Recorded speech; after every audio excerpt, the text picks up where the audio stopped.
பிரியமானவர்களே, இந்த நாளில் உங்களை சந்திக்க நான் மிகுந்த மகிழ்ச்சி அடைகிறேன். இன்று காலை 3 ஆராதனைகள், காலை 6 o'clock, 8 o'clock, 10 o'clock இருக்கிறது. அது மாத்திரமல்ல, இன்றைக்கு ஈவினிங் விசேஷமாக 4:45க்கு ஷைனிங் ஸ்டார் நடத்துகிறதான அந்த ஸ்டூடெண்ட்ஸ் மீட்டிங். ஸோ அதில் எல்லாரையும் உங்கள் எல்லாரையும் அன்புடன் அழைக்கிறேன். நீங்கள் எந்த திருச்சபை சார்ந்தவர்களாக இருக்கலாம், சால்வேஷன் வியூவர்ஸாக இருக்கலாம், எல்லோரும் நீங்கள் வந்து பங்கு பெறுங்கள். விசேஷமாக உங்கள் பிள்ளைகளை அழைத்து கொண்டு வாருங்கள்.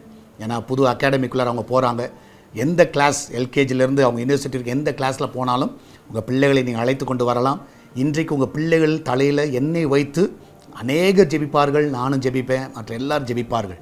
ஸோ இந்த வருஷத்தை அவங்க தொடங்கும் பொழுது, இந்த புது அகாடமிக்கை தொடங்கும் போது நல்ல சுகத்தோடு, பலனோடு, பாதுகாப்போடு தொடங்குவதற்கு பெற்றோர்களாகி நீங்கள் ஒரு முயற்சி எடுங்க. எப்படி ஏசப்பா கிட்ட பெற்றோர்கள் வந்து பிள்ளையை கொண்டு வந்தாரோ நீங்கள் கொண்டு வாருங்கள். ஸோ இன்று மாலை சரியாக 4:45க்கு அந்த கூடுகை இருக்கும். ஸோ எல்லோரும் வரும்படியாக உங்களை அன்பாய் கேட்டுக்கொள்கிறேன். கர்த்தர் பெரிய காரியங்களை செய்வாராக.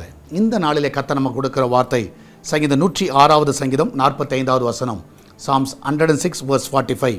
அவர்களுக்காக தமது உடன்படிக்கையை நினைத்து தமது மிகுந்த கிருபையின்படி மனஸ்தாபப்பட்டு, அவர்களுக்காக தமது உடன்படிக்கையை நினைத்து. நான் சொல்லுகிறேன், கர்த்தர் உங்கள்கிட்ட என்னென்ன உடன்படிக்கை கொடுத்தாரோ அதை நினைக்கிற தேவன். நிறைய பேர் சொன்னதை மறந்துடுவாங்க, சொன்னது வந்து தெரியலன்னு சொல்லுவாங்க, மறந்துட்டேன்னு சொல்லுவாங்க, அதை செய்ய முடியாதுன்னு சொல்லுவாங்க. ஆனால் நம்முடைய தேவன் அப்படி இல்லை. உங்கள்கிட்ட என்னென்னலாம் சொன்னாரோ அதை நினைத்து பார்த்து அதன்படி உங்களை நடத்துகிற தேவன். நிச்சயமாக நடத்துவார். ஸோ கர்த்தர் உங்களுக்கு கொடுத்த வார்த்தைகள் எல்லாம் நிறைவேறும். உங்கள் மேலே இருக்கிற திட்டங்கள் நிறைவேறும். நீங்கள் தைரியமாக இருங்க, சோர்ந்து போயிடாதீங்க. ஒரு வேளை இருளாக தெரியும், பாதை தெரியாமல் இருப்பீங்க, நிச்சயமாய் கர்த்தர் வழி நடத்துவார். நம்ம எல்லாம் ஜெபிக்கலாமா? நன்றி ஆண்டவரே, இந்த அருமையானது வேலைக்காக நன்றி சொல்லுகிறோம். இந்த நாளில் தேவன் தாமே எங்களோடு கூட இந்த வழி நடத்துங்க. விசேஷமாய் கர்த்தாவே, இந்த நாளில் உலகம் முழுவதும் நடக்கிற ஆராதனைகளை அன்பின் கரத்தில் வைக்கிறேன்.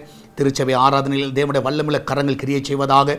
எஸ்தர் பிரேயரோஸில் ஆண்டவரே, இந்த காலையில் நடக்கிறதான இந்த 3 ஆராதனை மகிமையான காரியங்களை செய்யுங்கப்பா. ஆண்டவரே கர்த்தா, தேவனுடைய மகிமை ஆலயத்தை நிரப்பட்டு அநேக ஆத்துமாக்களை கொண்டு வாங்க. சபை விசுவாசிகள் எல்லாரையும் கொண்டு வாங்க. புதிய ஆத்துமாக்களை கொண்டு வாங்க. ஆண்டவரே, ஜனங்கள் திரளாய் வந்து ஆண்டவரே உம்முடைய வார்த்தையை கேட்கவும், ஆண்டவரே ஆவியில் நிரம்பி ஜெபிக்கவும் உதவி செய்வீராக. எல்லாருடைய ஜெபங்களுக்கு பதில் கொடுங்க. இதனால் எல்லா போக்கிலும் வார்த்தையில் தேவனுடைய கரம் இருந்து பாதுகாத்து கொள்ளட்டும். எல்லா இயற்கை செயற்கை எல்லாம் சாதகமாக்கி கொடுங்க. ஆராதனை எந்த ஒரு இயற்கையோ செயற்கையோ தடை பண்ணக்கூடாது. எல்லாரும் நல்ல சுகபலனோடு வழி நடத்துங்க. என் தேவன் தாமே மகிமையான காரியங்களை செய்வனுமா ஜெபிக்கிறேன். இதனால கர்த்தா, அந்த வீட்டை ஆசீர்வதிங்கப்பா. அந்த கிச்சன் பகுதி ஆசீர்வதிங்க. அந்த கிச்சன் பிள்ளை வேலை செய்யும்போது அந்த பிள்ளைகளுக்கு நல்ல பாதுகாப்பை கட்டளையிடுங்க. அப்பத்தையும் தண்ணீர் எண்ணெயும் மாவையும் ஆசீர்வதிங்க. இதனால கர்த்தாவே, அந்த பிள்ளைகளோட வாழ்க்கையில் ஒரு தீங்கு வராதபடி பாதுகாத்துக் கொள்ளுங்க. எல்லாருக்கும் நல்ல சுகத்தை கொடுங்க. ஹாஸ்பிட்டலில் இருக்கிற பிள்ளைகள் சுகத்தோடு வீட்டுக்கு வரட்டும். எல்லா பட்டுக்கையை மாற்றி போடுங்கப்பா. இதனால் ஆன்லைனில் பார்க்கிற பிள்ளைகளை, ஆண்டவர் ஆராதனையில் பார்க்கிற பிள்ளைகளையும் ஆசீர்வதிங்க. ஆண்டவரே, அந்த வீடுகளில் தேவனுடைய பிரசன்னம் அளவுக்கு அதிகமாக கிரியை செய்வதாக. ஜனங்கள் தொடப்படுகிற நாங்கள் பார்க்க உதவி செய்யுங்கப்பா. மகிமையான காரியங்களை செய்வனமா ஜெபிக்கிறேன். இதனால் பர்த்டே, வெட்டிங் ஆனிவர்சரி கொண்டாடுகிற எல்லா பிள்ளைகளும் ஆசீர்வதிங்க. நன்மையினால் திருப்தியாக்குங்க. ஒரு குறைவில்லாமல் நடத்துங்கப்பா. இந்த ஆண்டிலே கர்த்தா தேவன் தாமே ஒரு நிறைவை காண செய்யுங்க.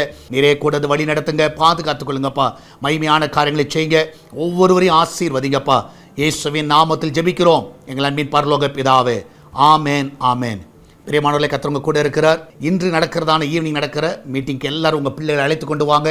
4:45க்கு உங்கள் பிள்ளைகளை நாங்கள் சந்திக்க நானும் காத்திருக்கிறோம். எல்லாரும் உங்கள் பிள்ளைகளை அழைத்து கொண்டு வாருங்கள். கர்த்தர் உங்களோடு கூட இந்த வழி நடத்துவாராக. God bless you.